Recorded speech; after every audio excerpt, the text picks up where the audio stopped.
So after a 2.5-year-long delay, 17 months, 737 days, and the MCU movies are finally back. So all of us can rejoice now.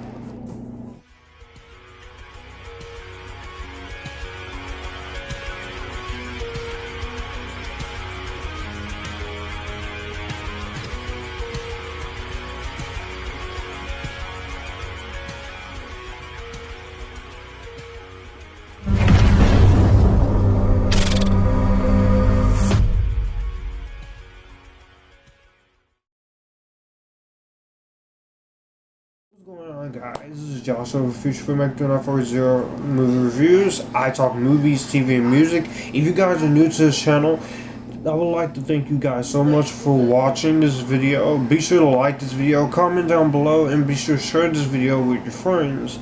That way, it will help the channel grow. Be sure to hit the subscribe button and notification bell to get notified when videos like this are up. With that being said, let's talk about the newest entry into the Marvel Cinematic Universe, and that is Black Widow. It just came out yesterday. I watched it yesterday as soon as I got up, and let me just say it, the MCU is back. We'll get into my opinion on here, but let's talk about this. This is the 24th movie in the Marvel Cinematic Universe. This is directed by Kate Shortland, written by Eric Pearson, with a story from WandaVision writer Jack Shaffer. This is the 24th entry in the Marvel Cinematic Universe. This is produced by Scarlett Johansson. Starring Scarlett Johansson, Florence Pugh, O.T. Fabangley, Ray Winstone, Olga Kurylenko, William Hurt, David Harbour, and Rachel Weisz. And this takes place after the events of Captain America Civil War and before the events of Avengers Infinity War and Avengers Endgame. So Natasha Romanoff, aka Black Widow, confronts the darkest part of the ledger when a dangerous conspiracy with ties to her past threatens to arise. And pursued by a force that will stop at nothing to bring her down, Natasha must deal with the history as a spy and the broken relationships that she's had along the way before she became an Avenger. So basically, Natasha is on the run in this movie, and she has to deal with her past and fix broken relationships in her family, including with her own sister. Black Widow, of course.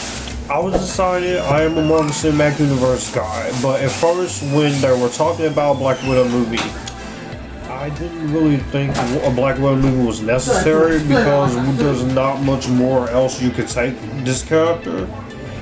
And I felt with every subsequent appearance since Iron Man 2, going from that movie, the Avengers movies, Captain America Winter Soldier, Captain America Civil War, I feel like she had a lot to do and a lot of development and a lot of emotional gravity and weight to her. So at first I was one of those people who doubted a Black Widow movie and saying this wasn't necessary. But as more was coming out about it, and when they officially announced it back in 2017 and 2018, I was actually interested to see how they will turn out. And this project has been in development for as long as April of 2004. That's right, this project has been in development for over a decade, from 2004 all the way up to Iron Man 2, Winter Soldier at some point. And of course, the reason why this project took so long is because the main actress is very busy herself, but also back at the time, female superhero characters in movies and TV getting their own standalone thing wasn't really that well respected. It wasn't really until the Supergirl TV show and Wonder Woman and of course Captain Marvel, which I'm in the minority with that movie. I love that film, Subi. It wasn't until those, as well as the recent WandaVision back in January, those had to come along and prove that you could take a strong female character and make her stand on her own in a film or TV show after so many bad attempts. They finally got the project off the ground, and seeing what they were going to do with it, I was actually really curious. Scarlett Johansson was going to star in it as a producer, and after the Avengers Endgame came out, I was like, there's nothing else you can really do at this point. I feel like you've accomplished everything you did. But the trailer started coming out, and when I heard more about the story and who was going to be in it, I was actually really excited. Going back and forth, as we all know, due to the ever pandemic. You should be ashamed of yourself! Oh, you gotta be fucking kidding me. Oh, hell no! What the hell? You know how much I sacrifice? I hate you! This caused this movie to get pushed multiple times until the release date we have now, and it just came out, and my excitement flip-flop. I was excited but nervous, and going into this movie, I was really nervous that I was worried that because of the delays, that this was going to hurt the film and my enjoyment of it. And I can safely say I had fun with this movie. Now, I didn't love the movie, but I didn't hate it. I do like this movie, but it's not one of my favorites. Now, I know people are gonna say that's blasphemy, Josh, and you didn't like this movie. What? I'll get into it, spoiler free.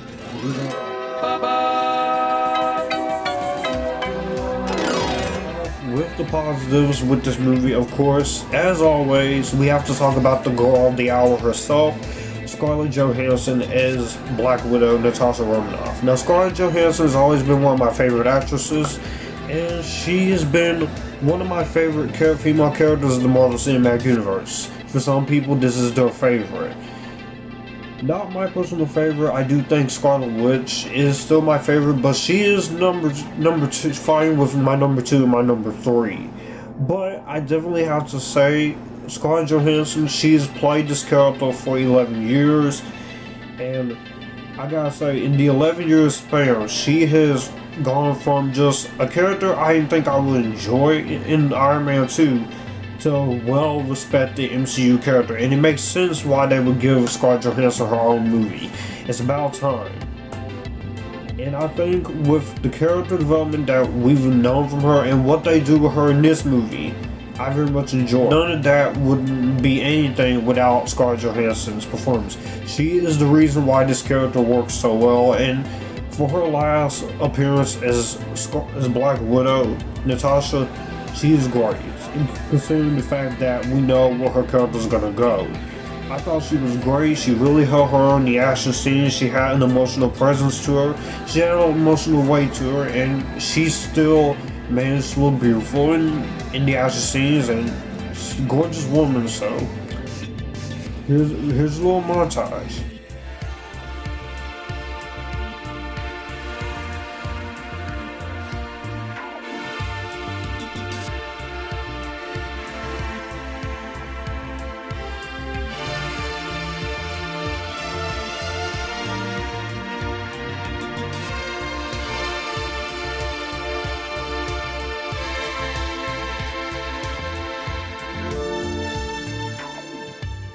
Yeah, Scarlett Johansson, she does a really great job in this last outing as Black Widow, and I gotta say, after 11 years, this is a great way for her to go out with her own movie. She gives it her all here, and she is very awesome in the movie. Florence Pugh as Yelena Belova, who I initially was a little hesitant about going into this, but Florence Pugh is a great actress, and she's an Oscar nominee right next to Scarlett Johansson, that I gave her a chance, and I'm not on the love Yelena train just yet, but I feel like with more appearances, I feel like I'll get to that point, but I am excited to see her in Hawkeye, but Hawkeye I'm mainly excited only because of Jeremy Renner. Yeah, I know Haley Steinfeld was in it. You ain't gotta tell me in the comments. She was fine as Yelena. I don't love her just yet. I do like her as an actress, but I don't love the character just yet.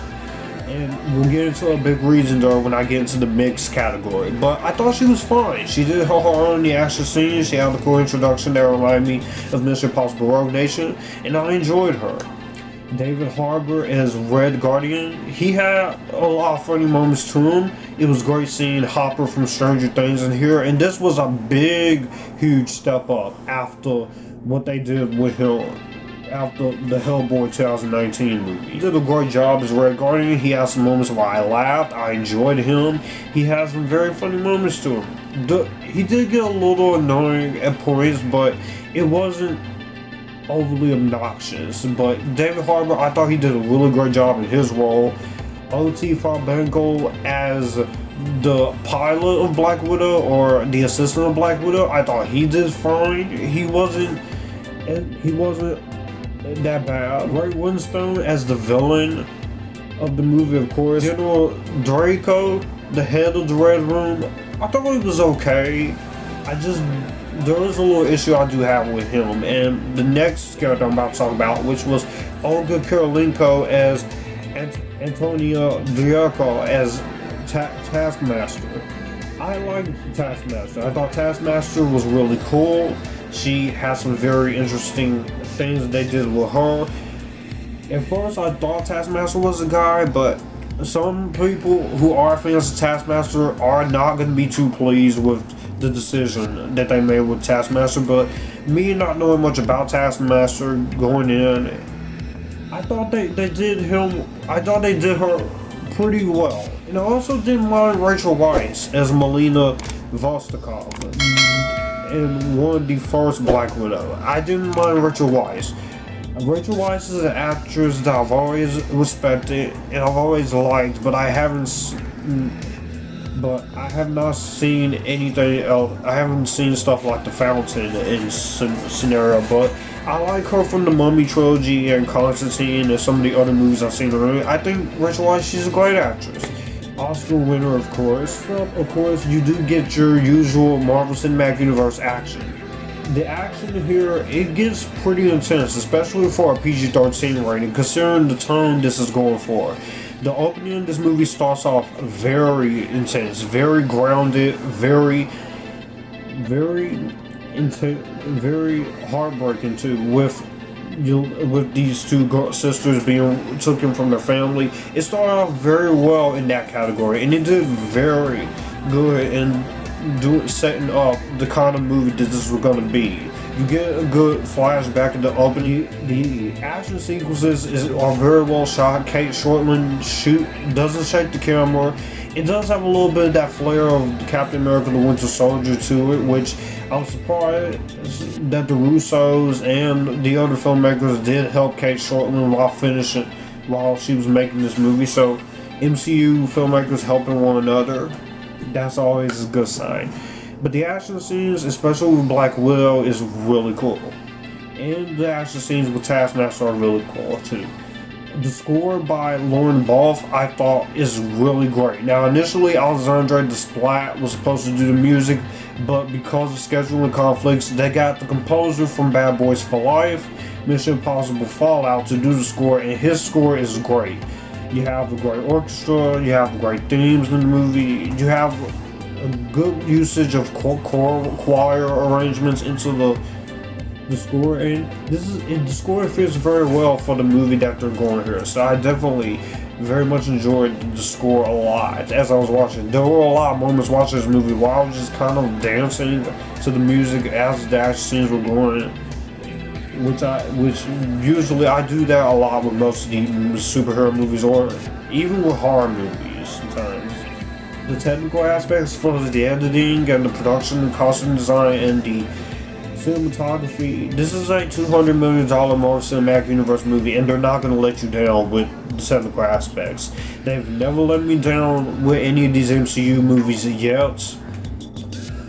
We'll see what happens with No Way Home in December, because, yeah, technical aspects aside, everything of that is very competent. It doesn't feel like it's studio mandated or studio interfered. It feels just right. It feels like the filmmakers are actually putting effort into it, and to that I give them a lot of credit in the world for doing that. It feels very well done, very well structured, and I very much enjoyed how the technical aspects were handled. Also, I very much like the drama aspect and the family dynamic between Yelena and Natasha, or Natasha and Yelena, I should say. The family dynamic is very strong here. You get the sense of family and how you have to confront your sins of the past in order to rekindle your relationship with one of your loved ones. And that's what I very much like about the themes of this movie. The story of this movie is very personal to Natasha, Black Widow, that you have to confront the sins of your past in order to move on. I love that. Here we're doing it with Natasha and Yelena and her and the whole Black Widow family. I like that aspect. And there was a lot of times where this reminded me a lot of James Bond, Mission Impossible, and a little bit of Fast and Furious, a little bit with the whole family aspect, except not overly ridiculous. But mainly I got vibes from the James Bond movies, the Mission Impossible movies, and of course the Jason Bourne movies. I like those vibes because the spy genre is one of my favorite spy genres, and I like the spy genre aspect to this. And that is why I feel like I think they really nailed it. To the mixed aspect of this review, like I said, Yelena is one of the things I'm mixed about. I do like Yelena enough as a character, and I think Florence Pugh is a great enough actress to take the Black Widow mantle. However, I can't say that I love the character just yet, because there were quite a few times where I thought some of her humor wasn't really as funny as it could have been. Like, there is one joke with Red Guardian where they tell her about the people who kidnap little girls, about turning them into spies, and it almost gets to a point. I know they're doing it for laughs so that way they can't be so serious, but it's like one of those situations, if you're actually gonna go that route and say that, go for it.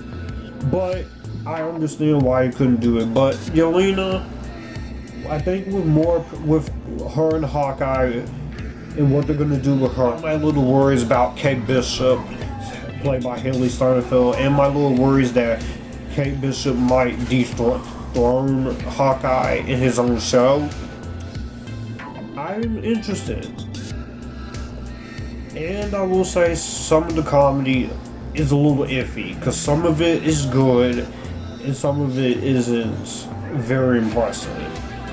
There were quite a few moments where I felt like it landed in the good side, but there were some moments where I like, that wasn't really as funny as it could have been. It's not the funniest MCU film. Guardians of the Galaxy 1 and 2 still has to be. Sorry, Thor Ragnarok. Your humor was a bit improvised, as for what I look at.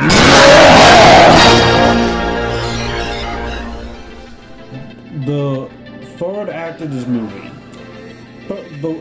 Now, a majority of this third act is awesome. It's really solid.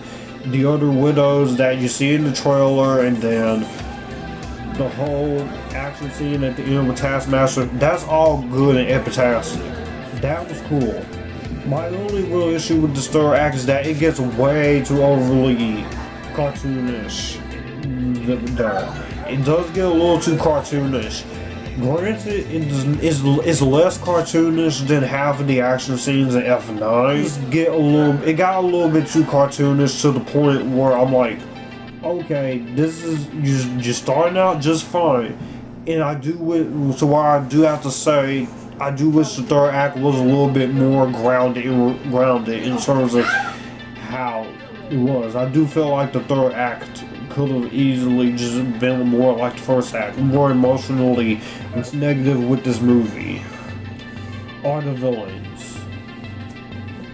Even though I do like the performances of Ray Winstone as Draco and Taskmaster, the one of the two villains that really disappointed me was Taskmaster, because she has a cool look to her. I like the performance, and I thought she was really badass for the most part. My big disappointment with her is that we don't get to know her. I feel like we don't get to know her or Ray Winstone enough.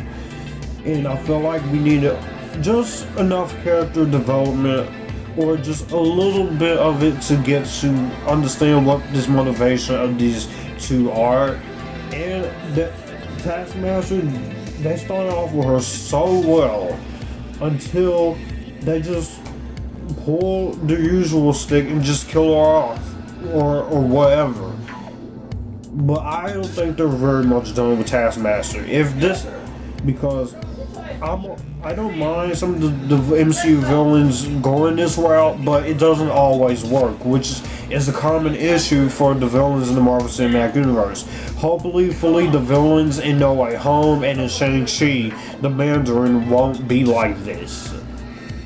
But Taskmaster, I didn't hate what they did to her at the end. I just felt like these two villains were very underwhelming, and you could have done so much more.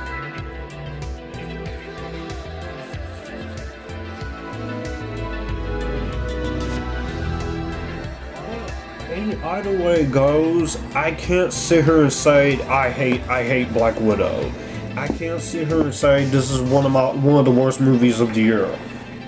It is in its own way. I will say it right now.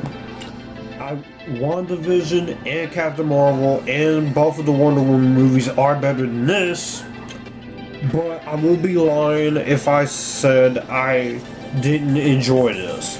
I didn't love it as much as a certain YouTube friend of mine or most of you MCU fanatics, but it's not enough. It's nothing insulting to where it has to be one of the worst movies of the year.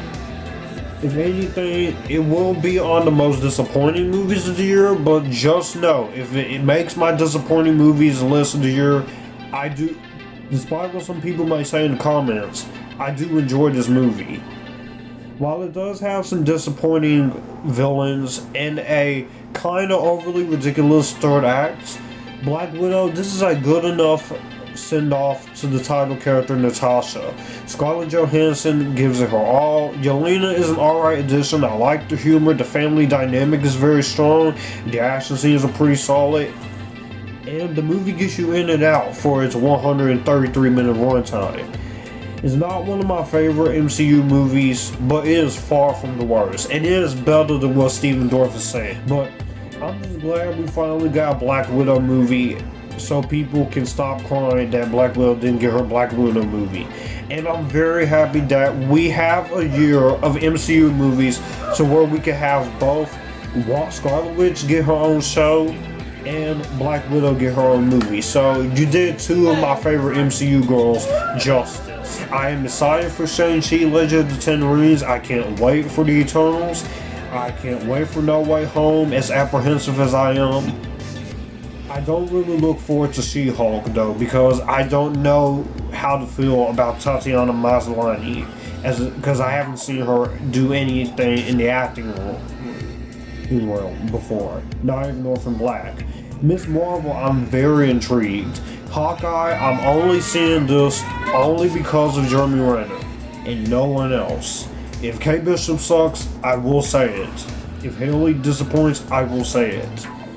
But Black Widow is a good enough conclusion to Black Widow's arc, and I am going to give Black Widow a slight epitaph.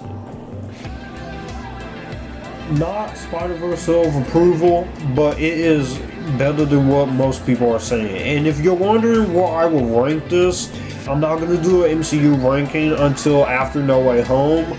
But where I rank this in terms of the MCU films, I will say this is number 16. Right next to Avengers Endgame, which is number 15, but right next to Iron Man, which is number 18. But none of the MCU movies I hate just yet.